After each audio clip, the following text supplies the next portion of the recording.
खबर उस छांगुर बाबा की जिसे आज जेल भेज दिया गया है। वो छांगुर बाबा जिसका नाम और अपराध आपने पिछले 12 दिन में कई बार सुना होगा, लेकिन आज हम पहली बार आपको बताने जा रहे हैं कि छांगुर बाबा की धर्म बदलवाने वाली चॉकलेट फैक्ट्री क्या है। फिल्मों में आपने शब्द सुना होगा चॉकलेटी चेहरा यानी गोरा लड़का। ऐसे ही मुस्लिम लड़कों को पैसों का लालच देकर छांगुर हिंदू लड़कियों का धर्म बदलवाने के लिए रखता था। उन्हीं में एक चेले का नाम बदर अख्तर सिद्दीकी है, जिसका खुलासा अब गाजियाबाद से फरीदाबाद तक हो रहा है।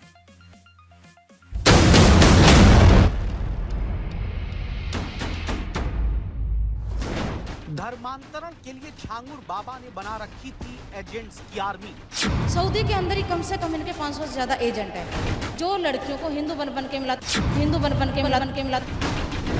भारत से सऊदी अरब तक छांगुर के एजेंट ने किया लव जिहाद। इनका एक राइट हैंड है बदर अख्तर सिद्दीकी और दिल्ली नोएडा के अंदर इसका कारोबार है। 70 से 75 लड़कियों को अकेले ने टारगेट किया है और 5 से 6 लड़कियां अभी तक गायब है। हिंदू लड़कियों को निशाना बनाती थी छांगुर की हैंडसम लड़कों वाली फौज। मेरी बहन की एक तस्वीर है जो कि उसने बताया था, उसने मेरे साथ मारपीट भी करी है। बदर सिद्दीकी के बारे में? हाँ, बदर सिद्दीकी के बारे में बता रहा हूँ। बदर बख्तर सिद्दीकी छांगुर बाबा का वो सबसे खास एजेंट जिसने दावा किया है कि अकेले 70 से 75 लड़कियों को फंसाकर इसने उनका धर्म परिवर्तन करवा दिया।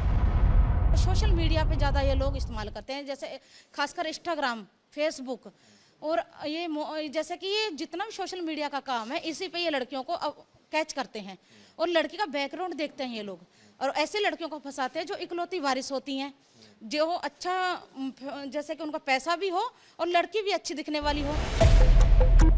सुंदर चेहरे, लंबी कद और काठी और पैसे के दम पर दावा बदर अख्तर सिद्दीकी ने हिंदू लड़कियों को फंसाया और फिर गायब कर दिया। बहुत बड़ा रैकेट है, मुझे या किसी को पता ही नहीं, हम आइडिया नहीं लगा सकते कितना बड़ा रैकेट इनका चल रहा है। और हर लड़की को ये पैसे दिखा के लोभ लालच देना, हर लड़की को जॉब का झांसा देना, वहां चलना, ये अच्छी मतलब ऐसी लाइफ मेंटेन करके रखता था। जिम ट्रेनर का वो दिखाता था, अपनी बॉडी बिल्डिंग बना रखी थी उसने, ड्रग्स वगैरह भी देता था वो प्रिया को। छांगुर बाबा पर कार्रवाई के बाद मेरठ से गाजियाबाद तक पीड़ित सामने आए, जिसमें पहली कहानी गाजियाबाद के एक हिंदू परिवार की है, जिनकी बेटी को दावा है कि बदर अख्तर सिद्दीकी ने प्रेम जाल में फंसाकर मुस्लिम बना दिया। ट्रैवल एंड टूरिज्म का कोर्स कर रही थी, जिस दौरान इससे बातचीत हुई बदर अख्तर सिद्दीकी नाम के आदमी से। इसने उसको बातचीत करना और इसको गाड़ियों में वो करना, उसको मैनिपुलेट करना चालू कर दिया। एक बार वो घर वापस आ गई, चली गई थी इसमें, जो कि बदर अख्तर सिद्दीकी ही लेके गया था। फिर उसने उस टाइम पे ब्रेन वॉश कर दिया। दोबारा जब वो गई तो उसने बताया कि ये इसको कुछ चावल वावल भी देता था पड़वा के। अब को वो पीर बाबा के चावल, वो झांगुर जो भी है ये बाबा, इसके चावल पड़वा के देता था। कभी उसको पानी दे रहा है लाके के मेरे दोस्त ने दिए हैं, तो इस तरह से वो उसको चीजें भी खिलाने लग गया था। फिर उसके बाद जब ये जो मेरी बहन है, ये 24 अक्टूबर 2019 के बाद इससे हमारी कोई बातचीत नहीं हुई है।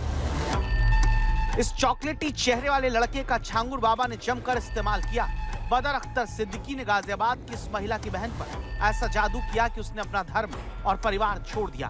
बदर अख्तर सिद्दीकी के बाद उनकी बहन की जुबान पर छांगुर बाबा का नाम रहता था।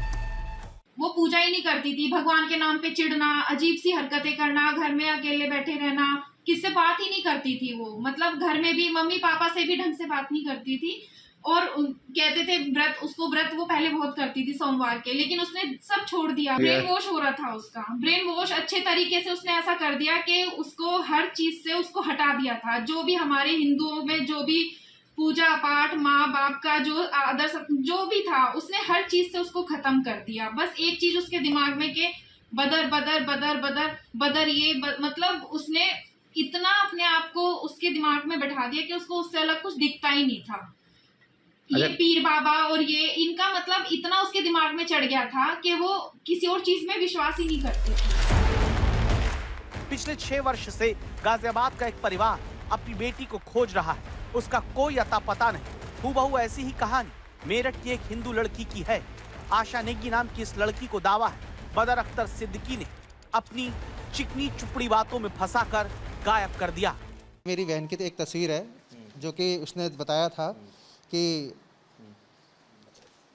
उसने मेरे साथ मारपीट भी करी है, जब वो नोएडा वगैरह में कहीं आसपास रहते थे। ये बदर सिद्दीकी के बारे में बता। हाँ, बदर सिद्दीकी के बारे में बता रहा हूँ। ये मेरी सिस्टर है, ये आशा नेगी हैं, और ये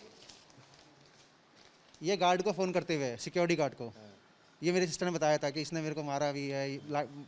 उसके बाद एक लड़की जो है, ये प्रिया त्यागी, ये भी सुरूरपुर थाने के पास गांव पड़ता है, कोई गांव भुनी वगैरह, वहाँ की गायब है।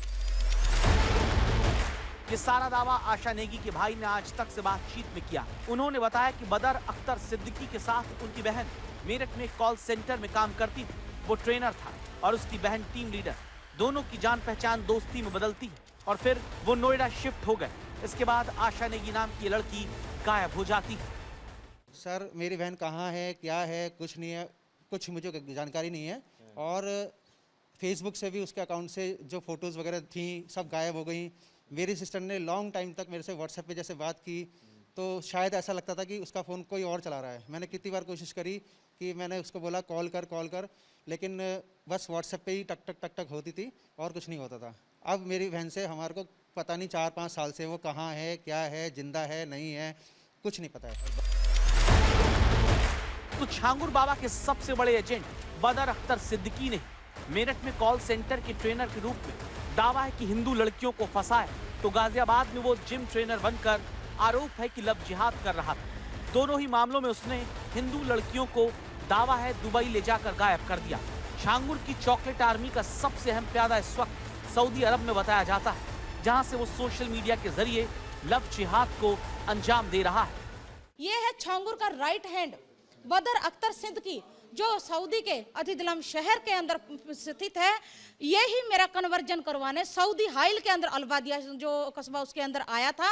ये मेरा धर्म परिवर्तन करवाना चाहते थे और मैंने नहीं किया तो मेरा जो है वहाँ पे अश्लील वीडियो बनवाया। धर्म परिवर्तन के लिए छांगुर बाबा हर हथकंडा अपनाता रहा, जिसमें सुंदर कदकाठी के लड़कों का इस्तेमाल खास तौर से करना मकसद होता। ऐसा ही एक मामला फरीदाबाद का सामने आया है। यहाँ पर एक नाबालिग हिंदू लड़की ने आमिर हुसैन नाम के लड़के पर धर्म परिवर्तन करवाने का आरोप लगाया है। इस नाबालिग लड़की ने यह भी बताया कि आरोपी लड़की ने उसे दिल्ली में छांगुर बाबा से भी मिलवाया, जहां उसने धर्म बदलने के लिए कहा और बड़े बड़े सपने दिखाए। इस दौरान उससे नमाज भी अदा करवाई गई और आखिर में छांगुर बाबा ने उसे ताबीज दिया। एक नाबालिग लड़की ने ये दरखास्त दी है और उसने आरोप लगाए हैं, जिसमें 5 आदमियों के खिलाफ आरोप हैं, जिसमें से एक छांगुर बाबा के खिलाफ भी आरोप है। और वो उस आरोप के आधार पर 2 आदमियों को गिरफ्तार किया गया है, एक आदमी को और एक औरत को गिरफ्तार किया गया है। आदमी आमिर हुसैन आदमी का नाम है जिसको गिरफ्तार किया गया है। फरीदाबाद की नाबालिग खुशकिस्मत रही कि इसे छांगुर बाबा गायब नहीं करवा पाया, लेकिन बाकी परिवारों का क्या, जिनकी बेटियां छांगुर बाबा की चॉकलेट आर्मी के चंगुल में फंसने के बाद गायब हो गई हैं। छांगुर बाबा जिले जिले में लव जिहाद का जाल बिछाने में लगा था। इसके लिए मुस्लिम लड़कों को पैसे और संसाधन दिए जाते थे। मकसद एक था, हिंदू लड़कियों को फुसलाकर उनका धर्म परिवर्तन करवाना। इसी से जुड़ी बड़ी खबर यह है कि सिर्फ लखनऊ और कानपुर में 25 लड़कियां अभी छांगुर बाबा के लव जिहाद के रैकेट में फंसी हुई हैं, जिसमें से दावा है कि 13 से ज्यादा अकेले ब्राह्मण लड़कियां हैं। इसके अलावा कई जिलों में छांगुर के इस रैकेट के तार मिल रहे हैं।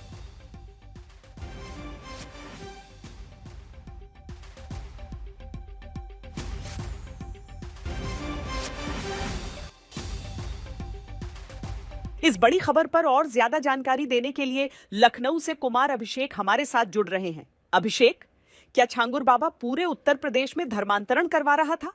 और चौंकाने वाली बात यह है कि लखनऊ कानपुर तक वो हिंदू लड़कियों का धर्म बदलवाता रहा। जिले जिले छांगुर ने अपने गुर्गों के जरिए लव जिहाद का नेटवर्क भी फैलाया। सुरक्षा एजेंसियों को जानकारी मिली है कि धर्मांतरण में लव जिहाद का फॉर्मूला उसने अपनाया था। यही नहीं, एजेंसियों के पास एक और खास जानकारी है और वो ये कि लखनऊ और कानपुर की अकेले 25 ऐसी लड़कियां हैं जो उसके चंगुल में हैं। मेरठ और पश्चिमी उत्तर प्रदेश की बात इससे अलग है और इन लड़कियों में तकरीबन 25 में अकेले ब्राह्मण लड़कियों की तादाद 13 है और ये खबर एजेंसियों के पास भी है, लेकिन वो कहाँ हैं, लव जिहाद के किस चंगुल में हैं, ये नहीं मालूम। माना यह जा रहा है कि कुछ युवाओं को, खास करके मुस्लिम लड़कों को संसाधन और पैसे मुहैया कराकर छांगुर उन्हें लव जिहाद के लिए उकसाता था और उसके गुर्गे जिलों में इसे योजनाबद्ध तरीके से अंजाम भी दे रहे थे। शुक्रिया कुमार अभिषेक। आप लगातार इस खबर पर नजर रखिएगा। भारत में लोग अक्सर बाबाओं के चंगुल में फंस जाते हैं। छांगुर बाबा के पास भी लोग नौकरी, कारोबार, बीमारी से राहत और चमत्कार की आस को लेकर जाते रहे। इसमें से जिनका काम बन जाता, उन्हें छांगुर बाबा के लिए फुसलाना आसान होता, बाकियों को पैसे का लालच दिया जाता। यही नहीं, जो लोग उसकी बात से इनकार करते या फिर उसकी पोल खोलने की बात करते, तो छांगुर बाबा की तरफ से फर्जी मुकदमे दायर कर दिए जाते। यानी छांगुर बाबा फर्जी मुकदमों को अपने हथियार के तौर पर इस्तेमाल कर रहा था।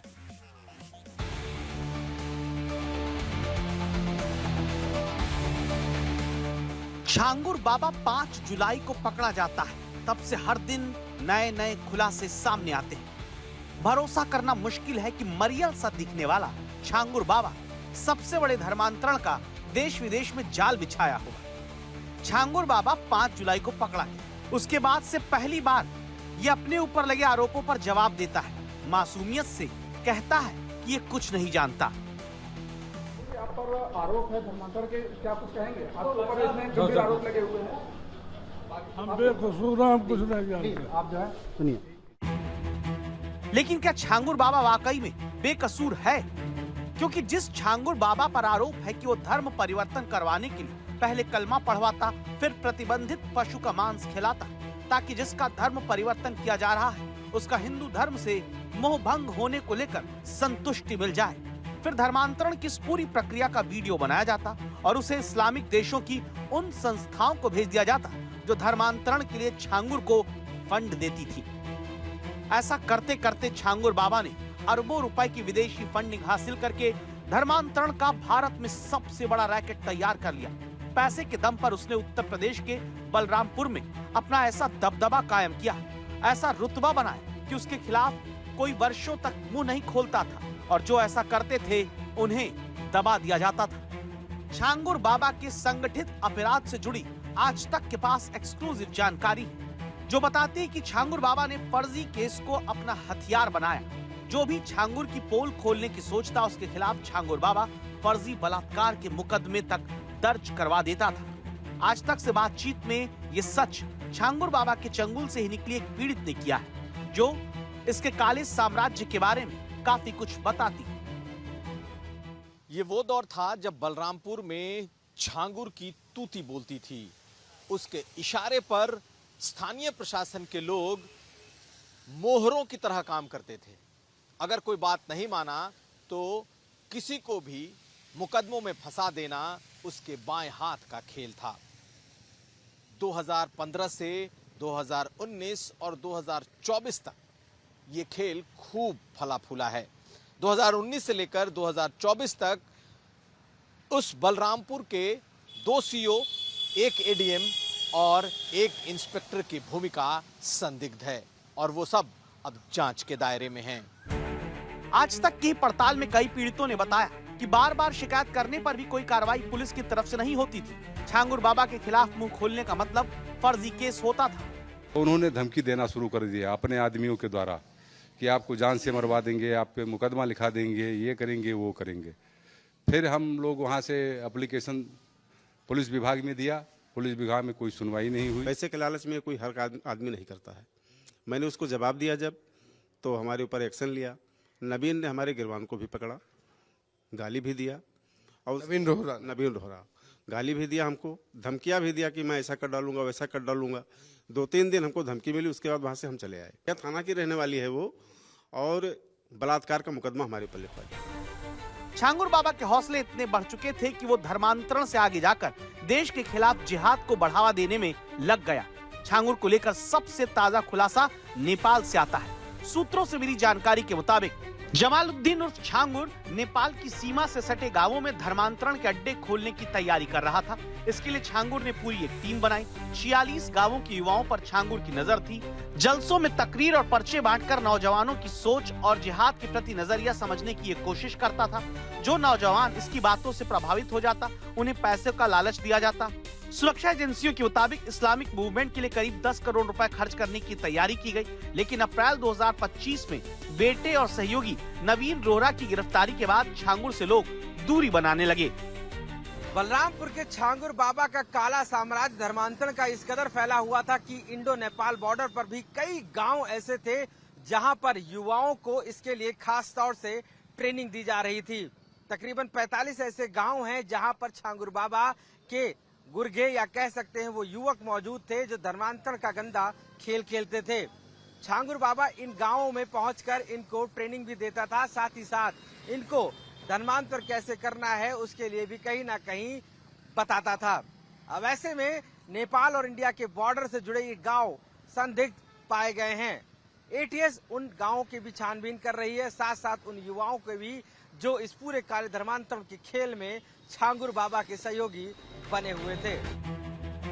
झूठ बोलना, लालच देना, नफरत फैलाना, छल कपट से धर्म बदलवाना, इस धंधे में छांगुर इतना गहरा उतर चुका था कि वो धर्मांतरण के लिए दुबई से जिहादी ट्रेनर तक बुलवाने लगा। 2 आलीशान कोठियों में धर्मांतरण की ट्रेनिंग दी जाती। कोठियों के तहखाने में चोरी छिपे धर्मांतरण के ट्रेनिंग सेंटर चलाए जाते। 24 में उसने कहा कि बाबा कानपुर आए हैं, उनसे मिल लो। चल के हम उसके साथ कानपुर चले गए। वो मुझे एक फतेहपुर मस्जिद में लेके गया, वहाँ पे मेरा जबरदस्ती निकाह किया, तब हमें उसका नाम पता चला, मेराज अंसारी है। उसकी पूरी फैमिली हिंदू इंट्रोड्यूस करके मिली थी मुझसे। छांगुर पीर बाबा से मेरी वर्ष 2019 में मुलाकात हुई थी चांदौलिया दरगाह में, जहाँ पे मैं गई थी।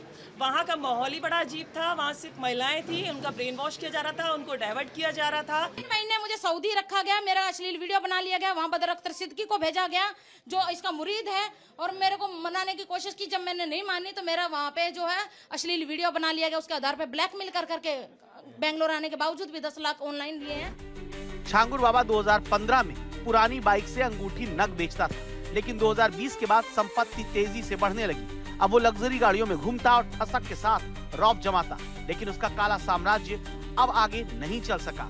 सलाखों के पीछे छांगुर पहुंच चुका है। कुमार अभिषेक और संतोष शर्मा के साथ आशीष श्रीवास्तव, आज तक। छांगुर बाबा सोशल मीडिया के जरिए हिंदू लड़कियों का धर्मांतरण विदेशों से करवाने में लगा हुआ था। पूरे पश्चिम एशिया में उसके एजेंट फैले हुए हैं। और अब बड़ी खबर यह है कि छांगुर बाबा के विदेशों में 5 बैंक अकाउंट की जानकारी मिली है।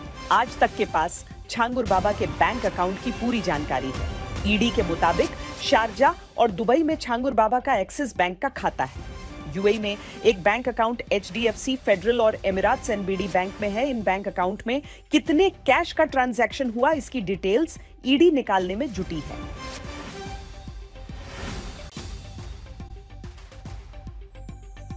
आपको हम सावन के महीने में चलती पवित्र कांवड़ यात्रा पर होती राजनीति से खबरदार करेंगे। कांवड़ यात्रा इन दिनों उत्तर प्रदेश से दिल्ली और मध्य प्रदेश तक अपनी अपनी सियासत सिद्ध की यात्रा भी बन गई है, जहां कुछ कांवड़ियों के कार बाइक से टक्कर के बाद होते हंगामे में विपक्ष बेरोजगारी देखने लगता है।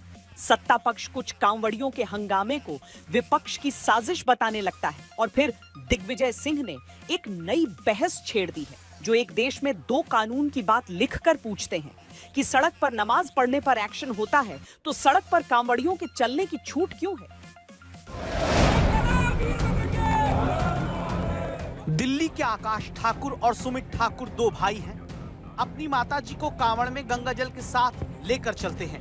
कभी इसी तरह इनके पिता अपनी मां यानी इन दोनों भाई की दादी को कांवड़ पर बैठाकर सावन में हरिद्वार से गंगा जल लेकर आते रहे।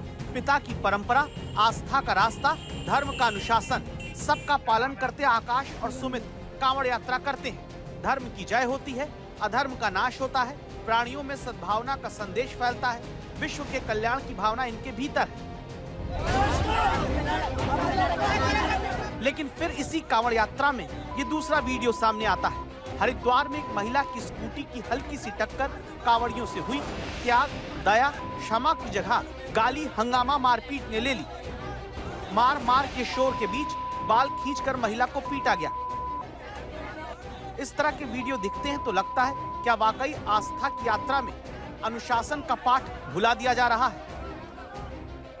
और तब एक तरफ आस्था की कांवड़ और दूसरी तरफ कांवड़ यात्रा में अराजकता के बीच राजनीति अपना मार्ग खोज लेती है। सनातन के अपमान, सनातन के सम्मान, हिंदू मुसलमान, बेरोजगार और साजिश, तमाम तरह के शब्द बाण कांवड़ियों के कंधे पर रखकर राजनेता 3 राज्यों में चलाने लगते हैं। कांवड़िए पहले भी निकलते थे, सत्ता शासन पहले भी उनकी सुरक्षा करती थी, उनको सही तरीके से डिसिप्लिन अनुशासित तरीके से पहुंचाती थी। आज के दिन में सरकार ये नहीं कर रही, अपनी जिम्मेदारी से भाग रही है और ये एक सोची समझी सरकार की साजिश है। मुझे नहीं लगता कि शिव भक्त कांवड़ियां कोई उत्पात करते हों।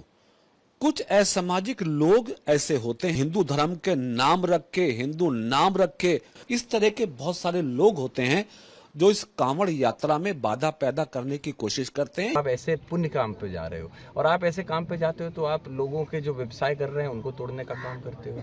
जो लोगों से बाई चांस आप चल रहे हो, बाई चांस आपसे स्कूटी छू गई एक बच्ची की, तो आपने उस बच्ची को गिरा के मारा है। और उसके बाद आप जाते हो हरिद्वार गंगा जल लेने के लिए, उस गंगा जल से आप पूजा करने। दिल्ली में कांवड़ यात्रा को लेकर अभी सियासत चल ही रही है, क्योंकि सरकार ने कांवड़ यात्रियों के लिए भव्य तैयारियां करने का दावा किया। मुख्यमंत्री रेखा गुप्ता खुद कांवड़ियों का स्वागत सम्मान करने वाली है। इसे लेकर विपक्षी दल सवाल उठाते हैं। कई नेता, कई राजनीतिक दल अपने फायदे के लिए, चुनाव के लिए हिंदुओं को, मुसलमानों को, सिखों को, ईसाइयों को आपस में भिड़ाने की, लड़ाने की कोशिश करते हैं। लेकिन आज यहाँ पे सीलमपुर के लोग ये दिखा रहे हैं कि दिल्ली वाले सब धर्म के, सब जाति के, सब भाषा बोलने वाले एक हैं, एक थे और एक रहेंगे। जो गंदी राजनीति करना चाहते हैं वो आपस में जो समाज में प्रेम है, सद्भाव है, उसको तोड़ने में सफल नहीं हो पाएंगे। कुछ लोगों को जरूर कांवड़ियों के स्वागत से पेट में दर्द हो रहा है। उनका ये दर्द अभी और बढ़ेगा, क्योंकि सरकार हर साल और भी ज्यादा भव्य आयोजन करेगी। शिव भक्तों की सरकार दिल्ली में है और कांवड़ियों का स्वागत, छठ पूजा का आयोजन, ये सभी आयोजन भव्य तरीके से दिल्ली में किए जाएंगे। दिल्ली, यूपी, उत्तराखंड में कांवड़ यात्रा को लेकर उठ रहे सियासी सवालों की एक चिंगारी मध्य प्रदेश में भी उठती है। जब कांग्रेस नेता दिग्विजय सिंह ने सोशल मीडिया पर एक साथ 2 तस्वीरें डाली। इसमें एक तस्वीर ड्रोन कैमरे से ली गई। इस तस्वीर में सड़क पर दर्जनों कांवड़ रखे हुए ट्रैफिक किनारे से होकर गुजर रहा है। दूसरी तस्वीर पुरानी है, जिसमें दिल्ली की सड़क पर नमाज पढ़ रहे लोगों से पुलिस की ज्यादती सामने आई थी। दिग्विजय सिंह ने दोनों तस्वीरों के हवाले से एक देश दो कानून का सवाल उठाया।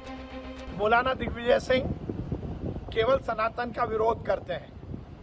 कांवड़ यात्रा जैसी पावन पर्व को भी वो विवादास्पद करना चाहते हैं, पर उनसे और कुछ अपेक्षा नहीं है। इसी राजनीति के बीच हकीकत हरिद्वार पुलिस की ये पोस्ट भी है, जहां पुलिस को ही हाथ जोड़कर कुछ कांवड़ियों से कहना पड़ता है कि आपकी सेवा में खड़े पुलिस वालों से उलझना कितना सही है। ये पोस्ट बताती है कि धर्म के मार्ग पर चलते कुछ लोगों को संभालना चुनौती है। शायद इसलिए क्योंकि इन पर कड़ा एक्शन ले लिया तो कानून व्यवस्था के साथ ही वोट व्यवस्था को भी नुकसान होने की आशंका सत्ता को रहती है। खबर जहां एक मंत्री को अपने भाई की धमकी देने वाली करतूत की वजह से अब खामियाजा उठाना पड़ रहा है। हुआ ये कि उत्तर प्रदेश में बलदेव सिंह औलख मंत्री हैं, जिनके भाई ने गुरुद्वारे के विवाद में सेवादार को धमकी दी। मामला पुलिस के पास पहुंचा, लेकिन मंत्री के भाई के आरोपी होने की वजह से पहले केस दर्ज करने में हीलाहवाली हुई। इसके बाद मामला रफा दफा करने के लिए खुद मंत्री ने ही पीड़ित को फोन किया तो वीडियो रिकॉर्डिंग हो जाने से सारा मामला खुल गया। एक फोन कॉल आती है। फोन करने वाले का नाम लिखकर आता है बलदेव औलख। वो बलदेव औलख जो उत्तर प्रदेश में कृषि राज्य मंत्री हैं। फोन उठाने वाले शख्स का नाम है दलबारा सिंह। और अब इस बातचीत को ध्यान से सुनिए। तेरे मेरे संबंध बड़े छोटे वीर वाले भरावां वाले संबंध जो जैसे तुझी कर मेरे मैनू उस कोई इतराज नहीं, मैं पहलों तो ही कह रही मैनू कोई इतराज नहीं। हाँ जी। पर मैं इन्वॉल्वमेंट नहीं होना चाहता, बाकी तुम जो करो मैनू कोई इतराज नहीं किसी तरीके का भी। हाँ जी। मेरा कहने का मतलब ये उन्हें वो भी रात को दरअसल मैनू पता ही दिमाग थोड़ा ज्यादा इस तरह ही रहिंदा है, तो तुम मैं मैनू दसदा मैं माफी मांग लेंदा तेरे को यार, कोई यार वीर मेरे चंगियां थोड़ी लगदियां ने, किते गल हो गई मान लिया उन्हें कोई गलत करती, तुसी भी कोई गल करती होगी, कोई इस तरह की गल होवे, मैं भी बैठा ਤੁਹਾਡੇ ਵਿੱਚ यार। मैं वीर मैं ਉਹਨੂੰ बड़ा जोर लाया वीर ਉਹਨੂੰ मैं ਕਿਹਾ, और सवेरे मैं पिंड ਉਹਦੀ ਸੂਈ ਜਿਹੜੀ ਹੈ ਨਾ मैं ਸਾਰੇ ਜਾਣਦੇ ਨੇ ਉਲਟੀ ਫਸ ਜਾਂਦੀ ਕਦੀ ਕਦੀ, ਮੈਂ ਇਸ ਕਰਕੇ ਮੈਂ ਤੁਹਾਨੂੰ ਨਹੀਂ ਕਹਿੰਦਾ ਕਿ ਤੁਸੀਂ ਕੋਈ ਗੱਲ ਕਹੀ ਹੋਊਗੀ, ਪਰ ਉਹਦੀ ਸੂਈ ਜੋ ਸਾਡੇ ਵਾਸਤੇ ਫਸ ਜਾਂਦੀ ਸਾਨੂੰ ਵੀ ਇਤਨਾ ਹੀ ਬੋਲਦਾ ਹੈ। चलो वीर जी मैं बात करदा गल, ठीक है मैं बाद च गल करदा थोड़े नाल, ठीक है हाँ। हो सकता है आपको लगे कि ये कैसा माजरा है जहां मंत्री माफी मांग रहे हैं और जिससे माफी मांग रहे हैं वो लोग उनका वीडियो बना रहे हैं। खबर शुरू होती है उत्तर प्रदेश में रामपुर के बिलासपुर के भीतर शहीद बाबा दीप सिंह गुरुद्वारे के प्रबंधन को लेकर विवाद पर। गुरुद्वारे के दान पात्र का विवाद मुख्यमंत्री तक पहुंचने के बाद यहां एक जांच कमेटी बनी। जांच कमेटी ने गुरुद्वारा प्रबंधक कमेटी को ही फिर ये प्रबंधन दे दिया। इसी के बाद आरोप है मंत्री बलदेव सिंह के भाई सतेंद्र ने गुरुद्वारे से जुड़े दलबारा सिंह को फोन पर धमकी दी। आरोप है कि मंत्री के भाई ने फोन पर जान से मारने की धमकी दी। इसके बाद पहले पीड़ित दलबारा सिंह पुलिस के पास गए। आरोप है कि रामपुर में बिलासपुर की पुलिस ने आरोपी के मंत्री का भाई होने की वजह से केस दर्ज नहीं किया। इसके बाद पीड़ित दलबारा सिंह प्रेस कॉन्फ्रेंस करने स्थानीय पत्रकारों के सामने बैठे और तभी धमकी देने वाले भाई का मामला रफा दफा कराने को मंत्री बलदेव सिंह औलख फोन करते हैं। सबके सामने मंत्री की तरफ से माफी मांगने की बात सामने आती है। वो भी रात को दरअसल मैनू पता ही दिमाग थोड़ा ज्यादा इस तरह ही रहिंदा है, तो तुम मैं मैनू दसदा मैं माफी मांग लेंदा तेरे को यार, कोई यार वीर मेरे चंगियां थोड़ी लगदियां ने, किते गल हो गई मान लिया उन्हें कोई गलत करती, तुसी भी कोई गल करती होगी, कोई इस तरह की गल होवे, मैं भी बैठा ਤੁਹਾਡੇ ਵਿੱਚ यार। मैं वीर मैं ਉਹਨੂੰ बड़ा जोर लाया वीर ਉਹਨੂੰ मैं ਕਿਹਾ, और सवेरे मैं पिंड ਉਹਦੀ ਸੂਈ ਜਿਹੜੀ ਹੈ ਨਾ मैं ਸਾਰੇ ਜਾਣਦੇ ਨੇ ਉਲਟੀ ਫਸ ਜਾਂਦੀ ਕਦੀ ਕਦੀ। भाई की करतूत पर मंत्री की माफी लाइव वायरल भी हो गई और वीडियो रिकॉर्ड भी हो गया। विपक्ष को अब मौका मिला। मंत्री हमने अक्सर देखा है, उनके परिवार जमीन कब्जा हुआ, लोगों को धमकी देनी हुई, कई बार तो पूर्व सांसद लोग अधिकारियों को मारते हमको दिखे हैं, गुंडा करती दिखे हैं, थाने में पहुंच जाते हैं। तो सरकार यही है और यही सरकार का असली रूप है। मंत्री जी बाद में माफी मांगते हैं, लेकिन उस समय क्यों धमकाते हैं और उनका भाई क्यों धमकाता है, ये स्पष्ट करता है कि सरकार ऐसे गुंडे मवालियों को सत्ता में रखना चाहती है। औलख साहब हमारी सरकार के बहुत ही संवेदनशील और बहुत ही बेहतरीन मंत्री हैं। मुझे नहीं लगता कि कोई ऐसी घटना उनके या उनके परिवार के द्वारा होगी जो सरकार या पार्टी की छवि को खराब करे। और औलख जी ने खुद, यदि आप बता रहे हैं कि उन्होंने खुद फोन किया है, तो मतलब मसला जो है वो शायद समाप्त हो गया हो। हमला कर रहा है, कह रहा है कि मंत्री हैं, मंत्री का परिवार अगर जान से मारने की धमकी देगा तो फिर कैसा सुशासन हो, कैसी उसके पास कोई काम नहीं है। सरकार और सरकार के मंत्रियों पे, सरकार की पॉलिसीज पर सवाल उठाने के अलावा विपक्ष अपनी भूमिका को बोला, इसीलिए विपक्ष हमेशा सत्ता से दूर है। अब खबरदार करता सवाल यह है, क्या मामला वाकई रफा दफा माना जाए? क्या मंत्री के भाई पर अब कोई कार्रवाई नहीं होगी? क्या मंत्री के माफी मांग लेने से उनके भाई का अपराध खत्म हो जाता है? और अगर हाँ, तो उत्तर प्रदेश में ये वाली सुविधा केवल मंत्री और उनके परिवार वालों के लिए है या फिर आम आदमी के लिए भी? खबर उस स्पेशल इंटेंसिव रिवीजन की जो बिहार में राजनीति का सबसे बड़ा विवादित मुद्दा बना हुआ है। आज तक ऑपरेशन वोटर लिस्ट के जरिए आपको पहले दिखाया कि कैसे अलग अलग जगहों पर कई चुनौतियां बनी हुई हैं। उसी में यह सामने आया कि जैसे बेगूसराय में बीएलओ को खुद ही फॉर्म भरना नहीं आता है। अररिया में दावा हुआ कि कई जगह वोटर को फॉर्म तक नहीं मिला है और न ही बीएलओ आ रहे हैं। मुजफ्फरपुर में बीएलओ खुद ही ऐसे मतदाताओं की पहचान अपने दम पर सत्यापित कर दे रहे हैं जिन्होंने कोई भी दस्तावेज पहचान साबित करने का नहीं दिया है। पूर्णिया में ये हम आपको पहले दिखा चुके हैं कि 2024 में जिन्होंने वोट दिया, ऐसे 400 वोटर दावा कर रहे हैं कि अब उनका नाम कटा हुआ मिल रहा है। इसी पड़ताल में अब आपको किशनगंज ले चलते हैं, जहां नेपाल और बांग्लादेश से आए लोगों के बिहार में वोटर बनकर रहने का दावा किया जाता है।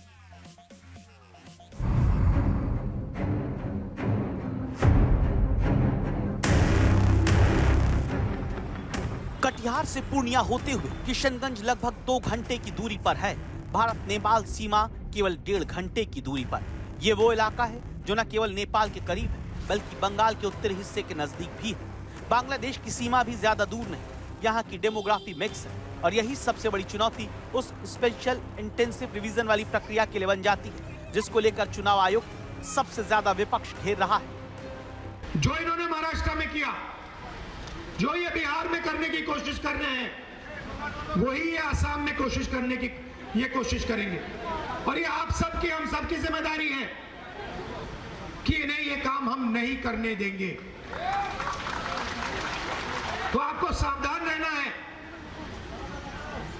क्योंकि ये बीजेपी वाले और इलेक्शन कमीशन ये एक साथ आजकल काम कर रहे हैं। बहुत परेशान है, व्याकुल भारत हो रहे हैं विपक्ष। उनको अपने बांग्लादेशी भाई, रोहिंग्या भाइयों के लिए, म्यांमारी भाइयों के लिए, नेपाली भाइयों के लिए और भाईजानों के लिए बहुत चिंता हो रही है। चुनाव आयोग तो अपना काम कर रहा है। जो मृत हुए वोटर हैं, जो डबल वोटर्स हैं, जो स्थानांतरित वोटर हैं, उनको भी इंक्लूड कर रहा है कि उनके नाम काटे जाएंगे इलेक्टोरल रोल से। इससे परेशानी किसी को नहीं है। इसी सियासत के बीच बिहार में चलती मतदाता सूची के विशेष पुनरीक्षण की ग्राउंड रिपोर्ट करती संवाददाता श्रेया चटर्जी अब किशनगंज पहुंची हैं, जहां बीएलओ अपनी पहचान उजागर नहीं करना चाहते, लेकिन छिपे कैमरे पर बताते हैं कि वो नेपाल से आने वालों को यहां जानते हैं और ये भी जानते हैं कौन बांग्लादेश से आकर यहां रहने लगा। एक्चुअल में देखिए, ये तो सबसे बाहर के हैं। ये 52 के बाद है ना, 52 के बाद ही लोग आए हैं। नहीं, 52 के बाद तो उनको रेफ्यूजी ऑफिशियली लोगों का काम किया। 70-72 के बाद कुछ नहीं, पूरा खाली था। अच्छा, पूरा खाली था। ये लोग 70 के बाद ही लोग आए हैं। 70 कोई 70 को आए, कोई 75 को आए हैं। तो पहले जब शुरुआत में आप लोगों को बोला गया था डॉक्यूमेंट्स लेना पड़ेगा, तब इन्होंने क्या आप लोगों से परेशानी किया था कुछ डॉक्यूमेंट्स के नंबर? हम लोग को निवासी के लोग अप्लाई किया। अच्छा, निवासी के लोग अप्लाई किया। उन लोग का प्रूफ नहीं है, तो सिटीजनशिप, नागरिकता, तो अब क्या किया, आपको निवासी है बनाना शुरू किया। अच्छा, बनाना शुरू किया। और कुछ लोग 2003 के अभी ये भी गलत निकाले हैं। जो 2003 का है, 2003 का तो वोटर का भद्र चुनाव है। तो अब नेपाली आइडेंटिफाई कैसे कर रहे हो? अभी नेपाली का कुछ नहीं कर रहे हैं उसका। नहीं, उनको पहचान कैसे रहे हो? अपने नंबर स्थानीय है, हम जानते हैं ना कि ये नेपाल की है। ये आपको ये भी नेपाल की है, वो तो हम जानते हैं। लेकिन इनका नाम चढ़ गया, नाम, हाँ, भरोसे नाम चढ़ गया। जैसे आपके यहाँ पे नेपाली आपने लिखा, जी, ऐसे बांग्लादेशी का आपने कोई डेटा या लिंक नहीं दिया उनको? कैसे देंगे, हम जानते हैं सब वही है। तो आपने जैसे यहाँ पे इनको नेपाली वाले पे इन्फॉर्मेशन दे रहे हो, तो वो इन्फॉर्मेशन क्यों नहीं दे रहे हो बांग्लादेशी वाला? फिर उसको तो हमको टारगेट करेगा ना मैडम। इसी किशनगंज में एक बीएलओ ने आज तक के छिपे हुए कैमरे पर बताया कि उनकी खुद की शादी नेपाल की लड़की से हुई है और सीमा पार से आए लोगों का आधार कार्ड कैसे आसानी से बन जाता है। नेपाल का जो जुड़ा हुआ है, जानकारी नहीं था, जानकारी के आधार में जोड़ दिया गया उसको। अब अभी जो उसका नियम है क्या कि 7 साल के बाद, 7 साल के बाद जो है उसको आदेश देना होगा। जो उसका सिस्टम है, सिस्टम में नाम जोड़ना है। जो आपके बांग्लादेशी है उनको तो कोई चिन्हित नहीं कर रहा है, सिर्फ नेपालियों को चिन्हित कर रहा है। देखिए, बांग्लादेशी यहाँ नेपाली को मैंने वो चिन्हित सबको कर रहा है, तो किसी को नहीं कर रहा। तभी तो पूछ रही हूँ आपसे, किसको चिन्हित कर रहा है? अब हम कैसे पता करें ये नेपाल का है या इंडिया का है? अब मान जाए वोटर लिस्ट में नाम है, जो डॉक्यूमेंट्स मांगा गया वो डॉक्यूमेंट्स उसके पास है, कंप्लीट है, तो कहीं का भी रहे, कोई उसका इसका तो कोई मतलब रहा नहीं, चाहे वो बांग्लादेश का हो, नेपाल का हो, भूटान का हो, जहाँ का भी रहे। जब वो डॉक्यूमेंट्स दे रहा है तो कोई दिक्कत नहीं है। लेकिन ऐसे बांग्लादेशी आपने आइडेंटिफाई किया है, आप लोगों ने बताया ऊपर? नहीं, ऐसा तो कुछ है ही नहीं। ये आपकी भूमिका है कि आप इसमें डॉक्यूमेंट्स लगाना, मेरा काम नहीं है। डॉक्यूमेंट्स लगाना आपका काम है। हमको आप तक पहुँचाना, हमने आपको पहुँचा दिया। अब उसमें सारा चीज आपको बता दी है। इस बार है ये 11 जो है उसमें डॉक्यूमेंट्स है, इसमें से एक लगाना है आपको। उसके बाद 2003 का जो सूची, जो दस्ता सूची में जो 2003 में नाम है, जिसका 2003 में वोटर लिस्ट में नाम है उसका वो इलेक्टोरल रोल, हाँ वो आप लगा दीजिए, आपका है, आपका कोई माने कुछ नहीं है, आप कहाँ से हैं उसका मतलब नहीं, लेकिन आपका वो वेरीफाई हो गया। अब यहाँ बसने वाले लोगों का दावा है कि पलायन इस क्षेत्र की एक लंबे समय से चली आ रही परंपरा है। नेपाल से आकर शादी के बाद यहाँ बसने वाली महिलाएं अपनी पहचान चाहती हैं। हमारा आधार कार्ड, राशन कार्ड, वोट का कार्ड वो सब है, फिर भी हमारा इसमें नाम क्यों काटा जा रहा है? अचानक से अगर कहा जा रहा है कि आप लोगों को शायद इंक्लूड नहीं करेंगे, अभी ऐसा बयान आ रहा है इलेक्शन कमीशन से, क्योंकि आप नेपाल से 2003 के बाद आए हैं, शादी हो गई है, लेकिन इस बीच जो प्रक्रिया चल रही है थोड़ी तो घबराहट होगी अगर अचानक से नाम कट जाए? होगी ना, अब सोचेंगे कि मतलब पता नहीं ये लोग कहाँ से आया है, नहीं आया है, इसलिए थोड़ा ये लगता है, डर सा लगता है। ऐसे हालात में क्या नेपाल या बांग्लादेश से आकर बरसों से रहने वाले लोगों की पहचान करके उन्हें वोटर लिस्ट से हटाया जा सकेगा? जहां बीएलओ बांग्लादेशी को लेकर चुप्पी साध लेते हैं, डर का दावा करते हैं और नेपाल से आए लोग कहते हैं अब वो भारतीय से शादी कर भारतीय ही हैं। ऐसे वोटर की पहचान के लिए अभी बड़ा अभियान चल रहा है। क्या ऐसा ही कोई अभियान सरकार स्कूलों की हालत पता करने को नहीं चला सकती? अगर चलाती तो उसे पता चलता कि बिहार में वोट लेने के बाद बच्चों को किस तरह के स्कूल पढ़ने के लिए मिल रहे हैं। आज खबर दरभंगा के एक स्कूल की। इस स्कूल में ना क्लासरूम है ना ब्लैक बोर्ड। नीतीश कुमार 20 साल से सत्ता में हैं, लेकिन दरभंगा से महज चंद किलोमीटर दूर एक स्कूल अब भी बिल्डिंग का इंतजार कर रहा है।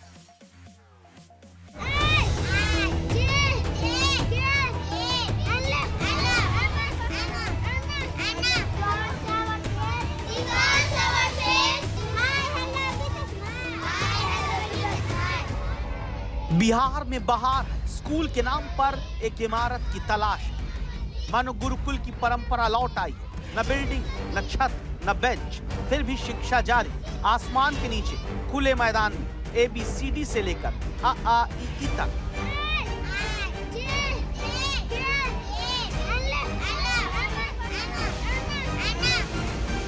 दुनिया भर को ज्ञान का रास्ता दिखाने वाले बिहार में दरभंगा का ये वो सरकारी स्कूल पिछले 20 बरस से आधुनिक भारत को जो आईना दिखा रहा है।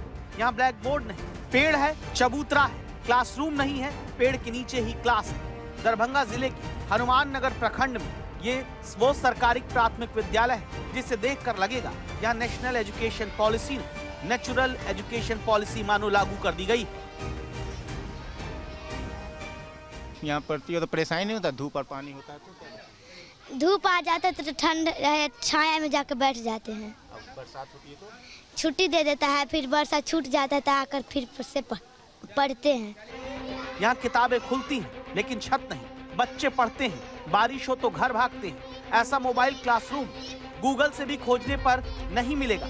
यहाँ टीचर पढ़ाते हैं लेकिन दो क्लास एक साथ। वो टीचर भी कम पढ़ जाए तो बच्चा ही बच्चे को पढ़ाने लगता है।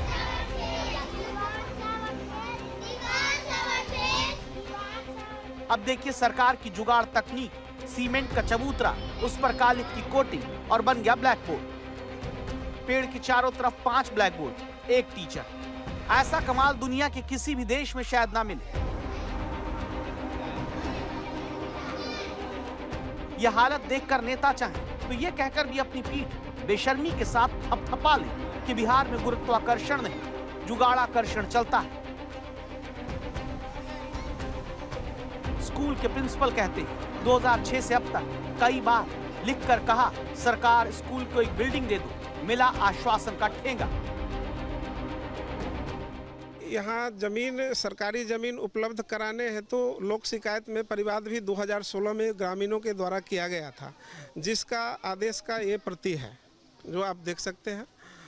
उसको लेकर के फिर मैं प्रखंड शिक्षा पदाधिकारी, जिला शिक्षा पदाधिकारी से भी लिया। हाल ही में मैं 19/5/2025 को भी मेरे प्रखंड शिक्षा पदाधिकारी ने अंचल पदाधिकारी को एक पत्र लिखा है जो लावाटोल प्राथमिक विद्यालय को भूमि उपलब्ध करवाया जाए। तो सरकारी स्तर से भूमि उपलब्ध होना है और ग्रामीणों में भूमि दाता है नहीं, चूँकि उनके पास अपने ही रहने के लिए ज़मीन नहीं है। दरभंगा का ये इलाका जेडीयू विधायक बिहार सरकार में समाज कल्याण मंत्री मदन सहनी का है। अब मंत्री जी का समाज कल्याण देखिए, इनका इलाका देखिए, समाज के बच्चे पेड़ के नीचे पढ़ रहे हैं और कल्याण खोजने से भी यहाँ पर किसी का दिख नहीं रहा। प्रहलाद कुमार, दरभंगा, आज तक। स्कूल की इमारत की तलाश सिर्फ बिहार के छात्र नहीं कर रहे, बल्कि ऐसी ही चुनौती पड़ोसी राज्य झारखंड के छात्रों के सामने भी है। वही झारखंड जो विकास के नाम पर बिहार से अलग हुआ, लेकिन राज्य के बनने के 25 साल बाद भी ये फर्क करना मुश्किल है कि स्कूल में तबेला चलता है या फिर तबेले में स्कूल। ये हालात झारखंड के दूर दराज के किसी गांव के नहीं हैं, बल्कि राजधानी रांची के हैं। रांची में ये एक प्राथमिक विद्यालय है। फर्क आपको करने में मुश्किल होगी कि ये तबेला है या फिर स्कूल। आइए आपको अंदर लिए चलते हैं। ये देखिए, नव प्राथमिक विद्यालय आनंद नगर है। इसकी स्थिति पहले और जर्जर थी। ये पहले नीचे हुआ करता था, लेकिन अब ऊपर आ गया है और यहाँ 1 से लेकर 5 तक की पढ़ाई होती है। बरसात के दिन में यहाँ पे गंदगी भी होती है क्या आगे मवेशियों की वजह से? हाँ होती है। होती है। आप लोगों ने टीचर को बताया कि स्कूल आने में समस्या होती है? हाँ बताएंगे। अच्छा, ये देख सकते हैं यहाँ पे क्या हालात है। मवेशियाँ जो है बाहर, ये स्कूल के एंट्रेंस के बाहर बंधी हुई हैं और बच्चे उसको पार करके आते हैं। और जाहिर तौर पे अगर उसका वेस्ट होगा, मवेशी के जो काऊ डंग्स हैं वो अगर वहाँ पे होंगे, इस तरह के अगर हालात होंगे तो मच्छर और बाकी तरह से भी परेशानी बढ़ सकती है। स्वास्थ्य पे उसका प्रतिकूल असर पड़ सकता है। यहाँ जो बच्चे हैं वो इस गंदगी को पार करके आते हैं। मवेशियों का जो वेस्ट होता है उसका जो बदबू है यहाँ तक पहुँचता है। आप लोगों ने बताया अपने बड़े अधिकारी? हाँ, बहुत बार बताएं। अधिकारी लोग भी आए, चेक किए, सब कुछ किए। डीएससी भी आए, शिक्षा मंत्री भी आए। तो वो लोग जब आते थे उस समय में हट जाता है? हाँ, हटा दिया जाता था। हाँ। और हटा देने के बाद 4 दिन ठीक रहता था, 5वां दिन फिर ये लोग वही काम करते। महिलाओं के साथ होने वाले अन्याय के खिलाफ सरकार और सिस्टम को खबरदार करने की बारी है। ओडिशा के बालासोर में एक छात्रा ने आत्मदाह कर लिया। इस छात्रा ने कॉलेज के अपने प्रोफेसर पर यौन शोषण करने का आरोप लगाया। अपने खिलाफ होते अत्याचार की इस छात्रा ने सब जगह शिकायत की, लेकिन जब किसी ने कुछ नहीं सुना तो उसने खुद को आग के हवाले कर दिया। ओडिशा के बालासोर में बीएड छात्रा की सुसाइड ने पूरे राज्य को झकझोर दिया है। छात्रा की मौत के बाद ओडिशा में प्रदर्शन हो रहा है। लोग गुस्से में और खबरदार करता सवाल यह है कि आक्रोश और प्रदर्शन तब क्यों नहीं हुए जब कॉलेज प्रशासन पीड़ित छात्रा की तब नहीं सुनी जब वो बेटी बार बार शिकायत करती रही, लेकिन किसी ने कुछ नहीं किया। अगर पहले सब जाग जाते तो एक बेटी को इंसाफ के लिए अपनी जान नहीं देनी पड़ती। 20 जून को पीड़ित छात्रा ने प्रिंसिपल दिलीप घोष की मौजूदगी में अपनी पहली शिकायत दर्ज करवाई थी। आरोप लगाया कि विभाग अध्यक्ष समीर साहू से परेशान करते हैं और यौन संबंध बनाने की मांग करते हैं। हैरानी की बात यह कि आरोपी की मौजूदगी में छात्रा को अपनी शिकायत तब दर्ज करवानी पड़ी। कुछ दिनों बाद पीड़ित ने प्रिंसिपल को दूसरी शिकायत दी, जिसे भी नजरअंदाज कर दिया गया। 30 जून को उसने तीसरी बार अपनी शिकायत के बारे में याद दिलाया, तब भी कॉलेज प्रशासन की तरफ से कोई जवाब नहीं दिया गया। 1 जुलाई को हताश पीड़ित छात्रा ने अपनी शिकायत कॉलेज की आंतरिक शिकायत समिति को भेजी। उसने इसे ऑनलाइन भी पोस्ट किया, सरकारी अधिकारियों को टैग किया, यहाँ तक कि राज्य के मुख्यमंत्री मोहन चरण मांझी, केंद्रीय शिक्षा मंत्री, राज्य के शिक्षा मंत्री और दूसरे बड़े अधिकारियों को भी टैग करके अपनी शिकायत उन तक पहुंचानी चाहिए।